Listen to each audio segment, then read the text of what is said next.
Olá amigos, tudo bom? Estamos mais uma vez agora em uma aula de Sociologia, né?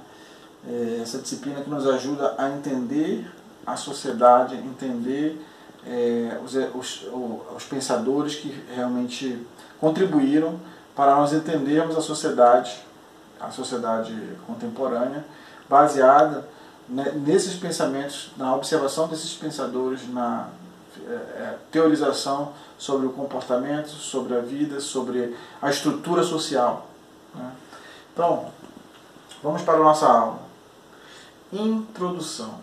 Então, nós já abordamos em aula passada o que é sociologia, e agora vamos abordar. Nosso objetivo de aula é apresentar os autores clássicos da sociologia e iniciar por um deles, com destaque para Auguste Comte, ou Auguste-Marie François Xavier Comte, né? Então, Auguste Comte foi um filósofo francês que ficou conhecido por ter sido o primeiro a sintetizar, tá? Esses aspectos da vida social, e até da sociologia como ciência, de estruturar a sociologia como ciência, né? Então, de fundamentar, então, pela primeira vez, uma estrutura sociológica, uma estrutura que dê realmente um arcabouço da sociologia como uma ciência propriamente dita, né? Uma teoria baseada na teoria positiva, sobretudo, né? Vamos conhecer essa teoria positiva. Primeiramente vamos abordar a primeira etapa, conhecer a teoria. A segunda etapa vamos destacar aspectos importantes. E terceiro, vamos refletir por meio de exercícios que vocês vão fazer em casa, né?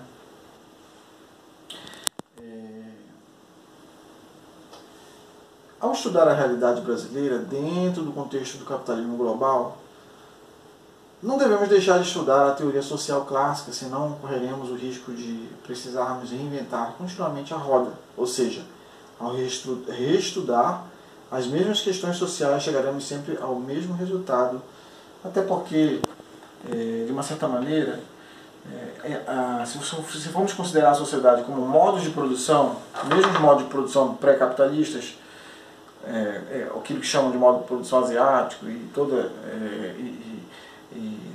feudalismo, né? E até o capitalismo, né? Essa estrutura de sociedade escravocrata, capitalista, como conhecemos hoje, feudal e capitalista, vamos perceber que existe sempre uma estrutura de estratificação social. Essa estrutura de estratos, de classes, né? E de situações que acontecem, né, na modificação da produção, dos modos de produção e dos meios de produção, elas são analisadas e consideradas por pensadores como Auguste Comte, né? Todavia, por outro lado, não devemos transformar os textos clássicos da sociologia em uma espécie de Bíblia sagrada, pretendendo aplicar as análises da realidade social europeia do século XIX para compreender a realidade social brasileira e mundial do século XXI. É necessária uma análise condizente com cada momento histórico de cada sociedade humana. Então, a despeito da semelhança em certos aspectos de cada sociedade, em termos de estrutura, em termos de produção, em termos de relacionamentos humanos, observamos o seguinte, que não dá para pegar uma teoria e aplicar na sociedade como se fosse um modelo matemático que vai dar uma conta exata, né? Mas, em certo sentido, existe uma grande semelhança, uma grande homogeneidade, por isso que há relevância nos escritos ainda de Comte. É bem atual, né? Quais as características de um pensador clássico? O que é um pensador clássico? Por que estudar um pensador clássico? Primeira coisa a considerar ao estudar um pensador clássico: se espera que ele seja considerado um intérprete autêntico e único de seu tempo, cuja obra seja utilizada como instrumento indispensável para compreendê-lo, né? Então, ele tem que ter um nível de autenticidade para se considerar um pensador clássico. O mínimo de autenticidade. Ele precisa se considerar realmente um certo tipo de ineditismo e uma aplicação que existe ainda das suas formulações teóricas. Segundo, ele deve ser sempre atual, de modo que cada época, ou mesmo cada geração, sinta a necessidade de lê-lo e, relendo, de reinterpretá-lo. Então, é isso que é interessante no pensador clássico. Ele verificou certa repetição, certa frequência de determinados acontecimentos, e às vezes esses acontecimentos estão sob nova roupagem. Então, mesmo no período contemporâneo da nossa história, do nosso momento, podemos reinterpretar ou rever novas maneiras que estão sendo praticadas ainda nos nossos dias, em termos de sociologia. Certo? Terceiro, é necessário também que ele tenha construído teorias, modelos das quais nos servimos continuamente para compreender a realidade, até mesmo uma realidade diferente daquela a partir da qual as tenha derivado e a qual as tenha aplicado, e que se tornaram ao longo dos anos verdadeira e próprias categorias mentais. Existem certos tipos de modelagem, assim como existem certas modelagens matemáticas, existem modelagens teóricas, até porque mesmo em outras ciências que utilizam modelagens quantitativas, existe um arcabouço teórico para que elas tenham algum tipo de fundamento.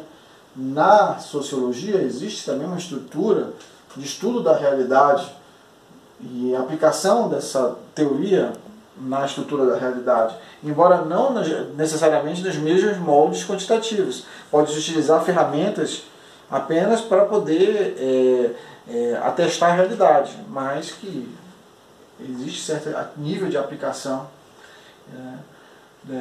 da teoria.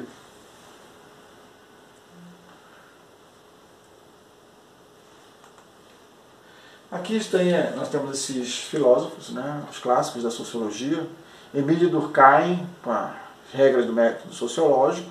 Karl Marx, com toda a teoria baseada considerando, bebendo nas fontes do hegelianismo, da teoria da produção, dos modos de produção, dos instrumentos de produção. E temos aqui Max Weber. Max Weber, considerando ainda a questão aí do positivismo, melhor dizendo, das questões que envolvem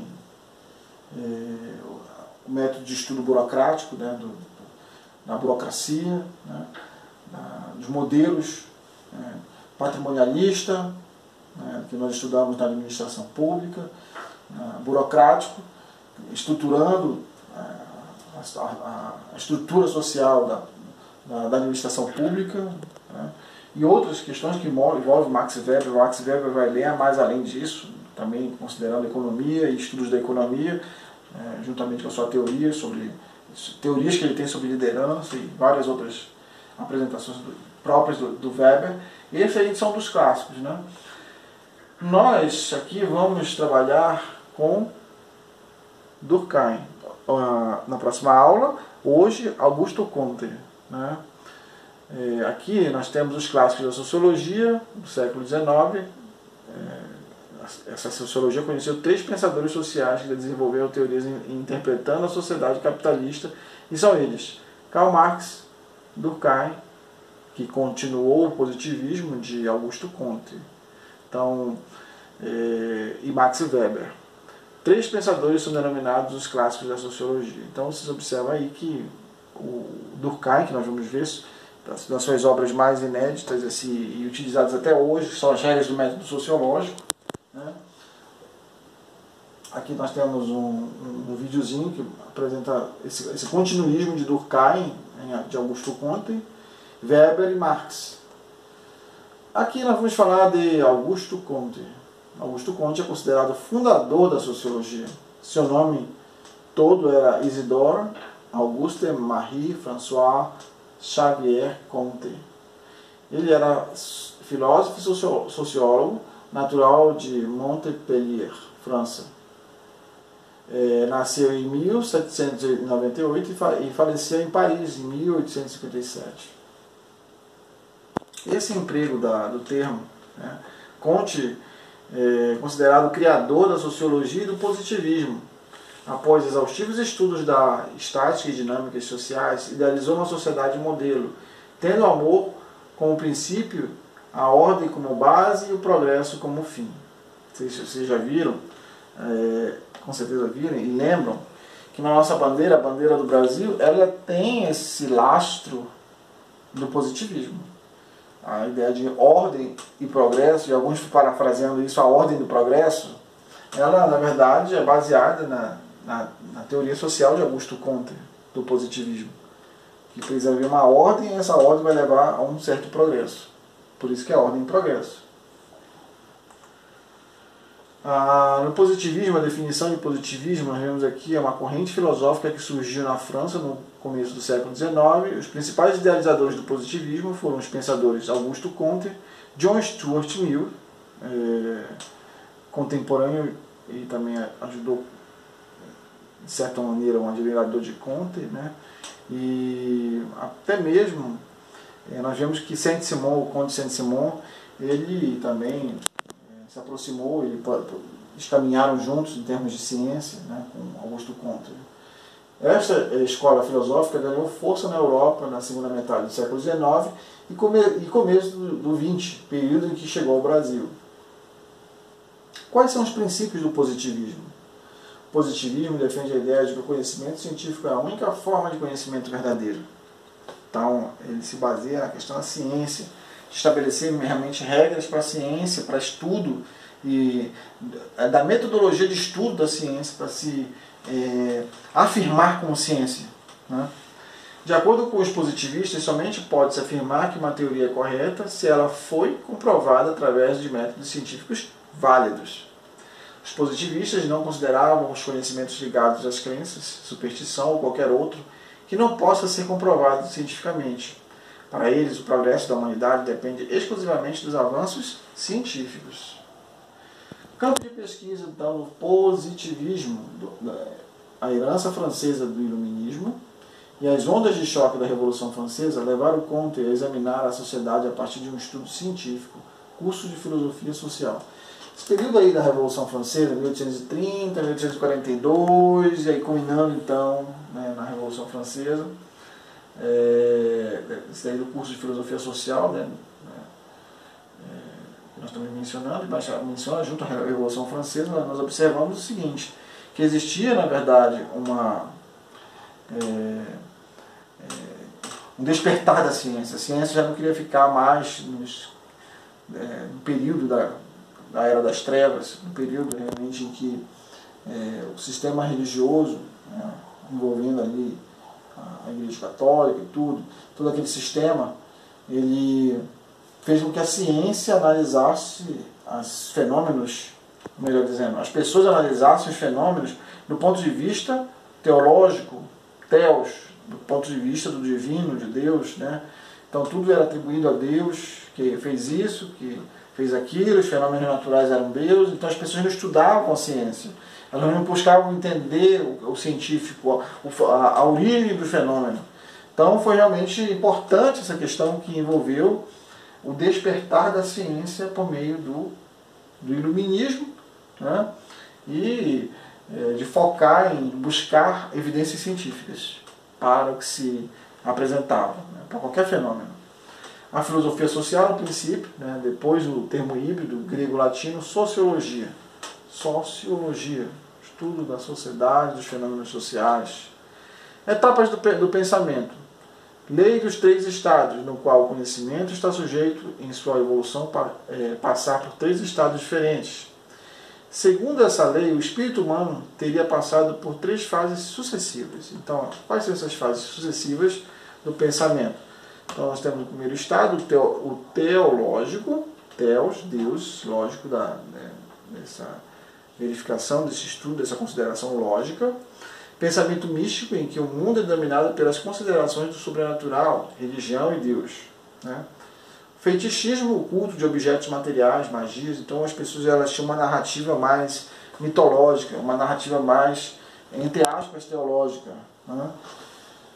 O politeísmo, a presença de vários deuses em alguns casos, o monoteísmo, a presença de um único Deus, como as religiões originárias do judaísmo e o cristianismo e outros, né, que criam um único Deus, chegando até mesmo em unicismo. Em alguns momentos tetriteísmo, mas são coisas para outro tipo de estudo, tá?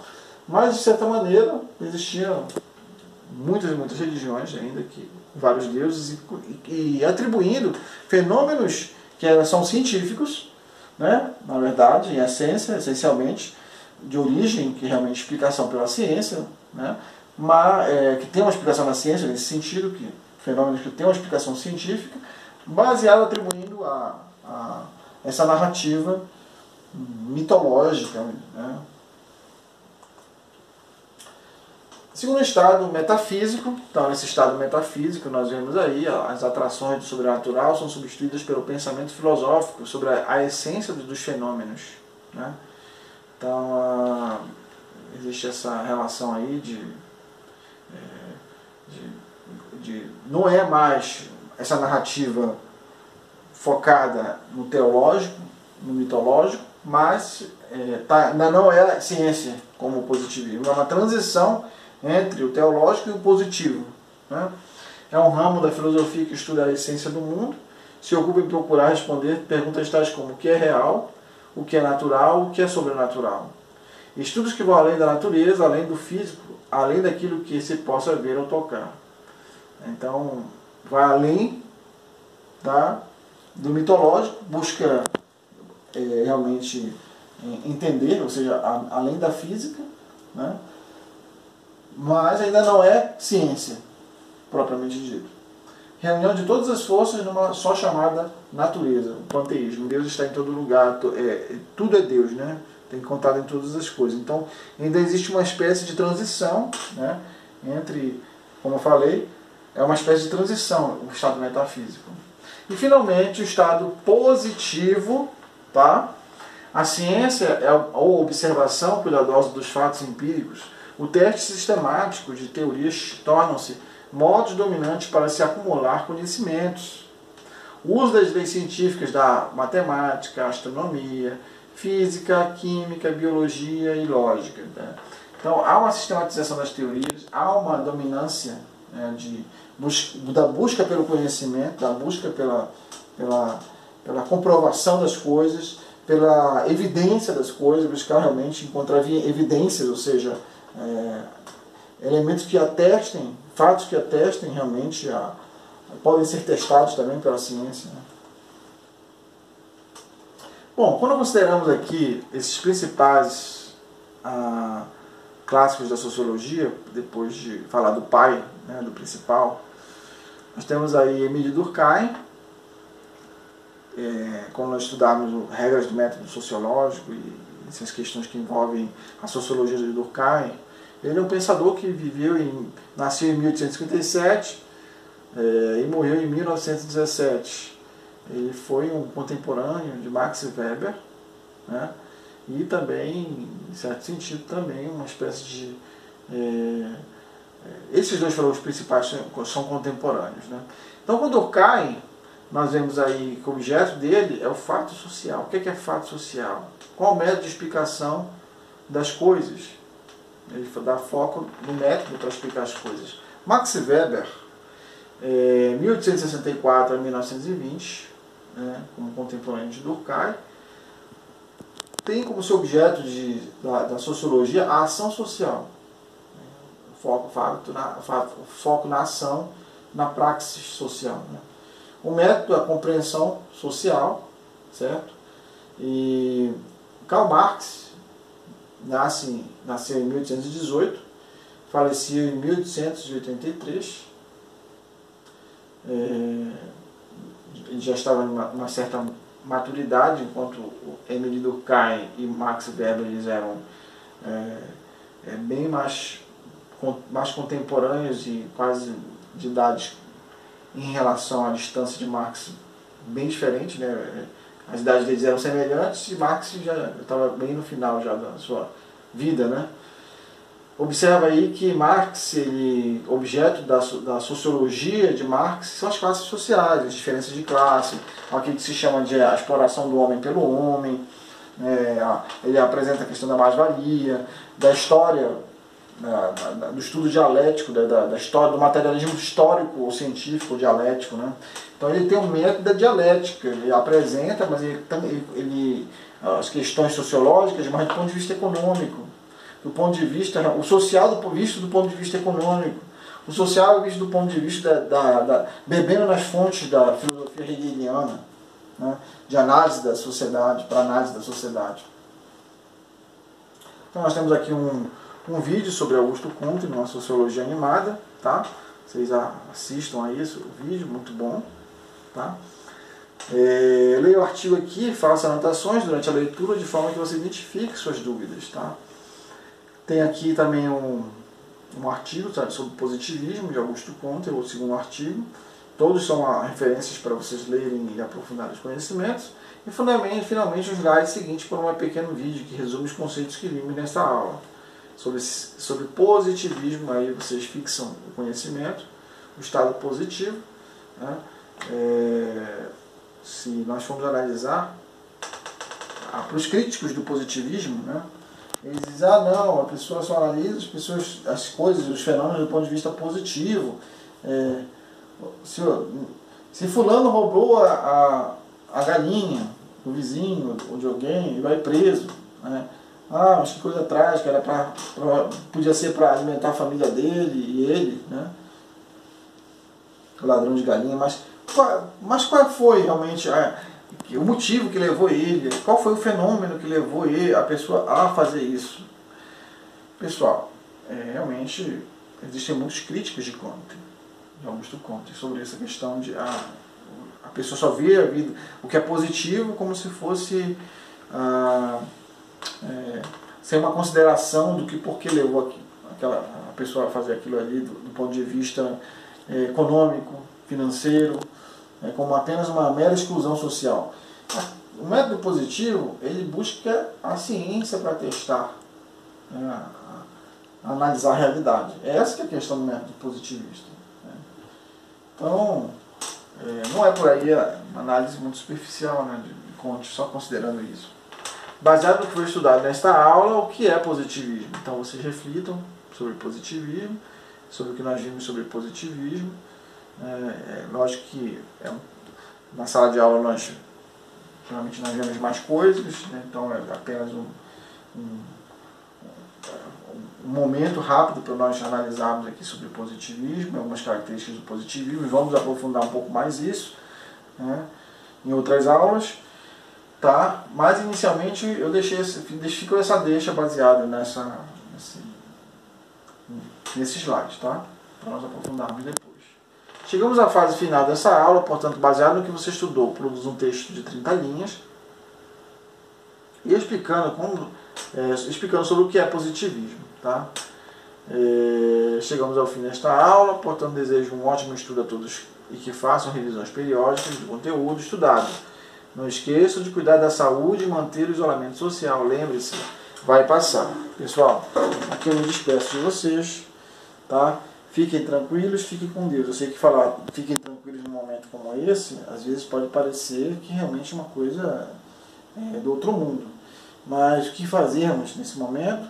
Temos que manter a tranquilidade, respira fundo, faça exercícios de respiração, de focar em metas dentro da sua casa, de buscar algum tipo de relaxamento, você pela oração, cuidando da sua saúde, cuidando de outros. Cuidar de outros ajuda muito, os que estão na sua casa e da sua família. Tá? Vamos cuidar principalmente dessas pessoas que estão mais próximas de nós e nossos parentes que são de idade, idosos, precisamos cuidar também bastante. Tá? Estamos vivendo esse período de pandemia e realmente precisamos ser solidários uns com os outros, intercedemos uns para os outros em oração. Pessoal, esse momento vai passar. Obrigado. Deus abençoe a todos.